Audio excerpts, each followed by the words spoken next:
Just imagine আপনি এমন একটা অবস্থায় আছেন যেখানে হয়তো ইন্টারনেট অ্যাক্সেস করা সম্ভব না, হতে পারে আপনি বাসে অথবা ট্রেনে দূরে কোথাও ট্রাভেল করছেন, অথবা আপনার বাসায় কোনো অনাকাঙ্ক্ষিত কারণে ইন্টারনেট বন্ধ আছে, অথবা সেলুনে একটা লম্বা লাইন। এরকম প্রত্যেকটা মোমেন্টে কিন্তু আমাদের খুবই বোরিং ফিল হয় ভাই। এমন মোমেন্টে বোঝা যায় যে জীবনে প্রত্যেকটা সেকেন্ড কিভাবে কাটে।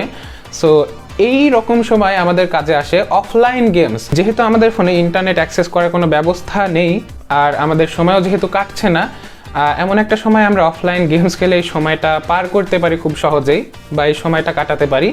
সো আজকে আমরা কথা বলবো স্ম্যাশ হিট নামে একটা গেম নিয়ে। হয়তো বা আমরা ছোটোতে অনেকে এই গেমটা অনেক খেলেছি, আমি নিজেও খেলেছি, অনেকেই হয়তো বা এই গেমটার নামও আজ পর্যন্ত শুনিনি। তো লেটস গেট স্টার্টেড। এই গেমটা সম্পর্কে আমরা আজকে জানবো। এই গেমটি ডাউনলোড করার জন্য সিম্পলি আপনারা প্লে স্টোরে যে স্ম্যাশ হিট লিখে সার্চ দিলে পেয়ে যাবেন, যেমনটা দেখতে পাচ্ছেন। তারপরে ওইখান থেকে ইনস্টল করে নিয়ে আপনারা ফ্রিতে এই গেমটা খেলতে পারবেন। এই গেমটির গ্রাফিক্স এবং ইন্টারফেস খুবই সিম্পল, 3D গ্রাফিক্স, বাট অনেক সিম্পল একটা গ্রাফিক্স ইউজ করা হয়েছে, অত হাই গ্রাফিক্স ইউজ করা হয়নি, যে কারণে যে কোনো ফোনে এই গেমসটা খুব ইজিলি চলে।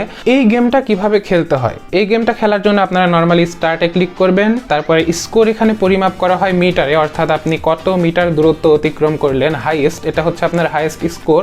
আর প্রত্যেকটা গেমে কত মিটার অতিক্রম করছেন এটা আপনার হচ্ছে গেম স্কোর। সো আপনারা যেমনটা দেখতে পাচ্ছেন যে যখন আমরা স্টার্টে ক্লিক করব তখন প্রচুর পরিমাণে কাচের বা গ্লাসের তৈরি স্ট্রাকচার আমাদের সামনে আসবে। এই স্ট্রাকচারগুলোর সাথে আমরা যদি বেঁধে যাই তাহলে আমরা হচ্ছে গেম ওভার হয়ে যাব। সো কী করতে হবে, আমাদের কাছে বল থাকবে, মানে মেটালের বল থাকবে, ওই বলগুলো দিয়ে মেরে মেরে এই কাচের স্ট্রাকচারগুলোকে ভাঙতে হবে।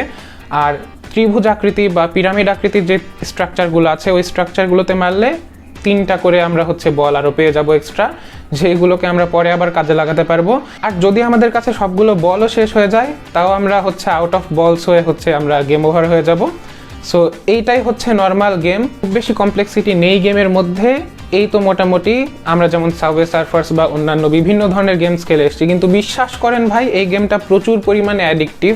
মানে আপনি একবার খেলা শুরু করলে গেমের ভিতরে একবারে ঢুকে যাবেন, এমন একটা অবস্থা যে অনেক দূর যেতে যেতে একটার পর একটা স্টেজ আসছে, একটার পর একটা লেভেল আসছে।